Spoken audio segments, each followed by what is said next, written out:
Item ಯಾವುದೇ ಇರಲಿ try ಮಾಡಿ ಆಚಿ ಚಿಕನ್ ಮಸಾಲಾ. ಇರಾನ್ ನೆಲದಲ್ಲಿ ಬಿದ್ದಂತ ಅಮೆರಿಕದ ಪೈಲಟ್ ರಕ್ಷಣೆಗೆ ಹರಸಾಹಸ ಪಟ್ಟಿದ್ದಾರೆ. ಅಮೆರಿಕದ F-15 ಯುದ್ಧ ವಿಮಾನ ಹೊಡೆದುರುಳಿಸಿದಂತ ಇರಾನ್ ಅಲ್ಲಿಂದ ಬಿದ್ದ ಪೈಲಟ್ ರಕ್ಷಣೆಗೆ ಅಂತ ಸಾಕಷ್ಟು ಹರಸಾಹಸ ಪಡ್ತಿದ್ದಾರೆ. ಇರಾನ್ ನೆಲದಲ್ಲಿ ಬಿದ್ದಿದ್ದ ಪೈಲಟ್ ರಕ್ಷಣೆಗೆ ಹಾರಿದ್ದವು ಡಜನ್ ಗಟ್ಟಲೆ ವಿಮಾನಗಳು. ಗಾಯಗೊಂಡಿದ್ದ ಪೈಲಟ್ ರಕ್ಷಣೆಗೆ ಹಲವು ಗಂಟೆಗಳ ನಿರಂತರ ಹುಡುಕಾಟ ಕಾರ್ಯಾಚರಣೆ ನಡೆದಿದೆ. ನೂರಾರು ವಿಶೇಷ ಕಾರ್ಯಾಚರಣೆ ಪಡೆ ಯೋಧರಿಂದ ನಡೆದಂತ ಹುಡುಕಾಟ.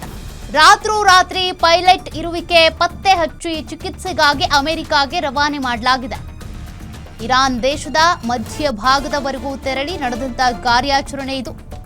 ನಿರಂತರವಾಗಿ ಕಾರ್ಯಾಚರಣೆ ನಡೀತಾ ಇತ್ತು. ಇರಾನ್ ಕ್ಷಿಪಣಿ ಮತ್ತು ಡ್ರೋನ್ ದಾಳಿಗಳ ನಡುವೆ ನಡೆದ ಕಾರ್ಯಾಚರಣೆ. ಇರಾನ್ ಸೇನೆ ಹಲವು ಸುತ್ತಿನ ಬಾಂಬ್ ದಾಳಿಯನ್ನು ಕೂಡ ಮಾಡಿದೆ ಈಗಾಗಲೇ. ಇನ್ನು ಪೈಲಟ್ ರಕ್ಷಣಾ ಕಾರ್ಯಾಚರಣೆಯನ್ನ ಪವಾಡ ಅಂತೇಳಿ ಅಮೆರಿಕ ಸೇನೆ ಕರೆದಿದೆ. ಬ್ಲಾಕ್ ಹಾಕ್ ಹೆಲಿಕಾಪ್ಟರ್ ಮತ್ತು ದಾಳಿ ಸಾಮರ್ಥ್ಯ ಹೊಂದಿರುವ ವಿಮಾನಗಳನ್ನು ಬಳಕೆ ಮಾಡಿಕೊಂಡು ಪೈಲಟ್ ರಕ್ಷಣೆ ಮಾಡಿ ಈಗಾಗಲೇ ಚಿಕಿತ್ಸೆಯನ್ನು ಕೊಡಿಸ್ತಾ ಇದ್ದಾರೆ.